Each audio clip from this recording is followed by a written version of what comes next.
એટલે એક વખત આપ સર્વને વિનંતી છે કે હું આપનો યુવા ઉમેદવાર રામજીભાઈ જેઠાભાઈ પરમાર, આમ આદમી પાર્ટી, દેવભૂમિ દ્વારકા જિલ્લા પ્રમુખ, રાણ જિલ્લા પંચાયત વિસ્તારથી લડી રહ્યો છું।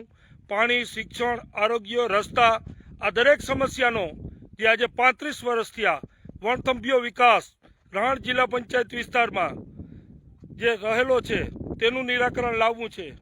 તો આપનો કિંમતી અને પવિત્ર મત એકવાર ઝાડુ એટલે કે સાવરણાના બટનને પેનલ દબાવી અને આપો અને અવશ્ય આ ખાલીગમ ખેતરોને આપણે શિયાળુ, ઉનાળુ, ચોમાસું દરેક તનેતન પાક ધરતીપુત્ર લઈ શકે અને તેમના બાળકોને ઉચ્ચ શિક્ષણ આપી શકે, સારી નિશાળોમાં ભણાવી શકે આવી વ્યવસ્થાઓ કરવી છે। મિત્રો, બસ એક વખત આપનો કિંમતી અને પવિત્ર મત આપો।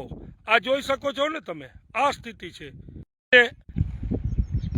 2 તળાવોમાં કાયદેસર કામ કરવામાં આવ્યું હોય તો આ સ્થિતિનું નિર્માણ ના થાય।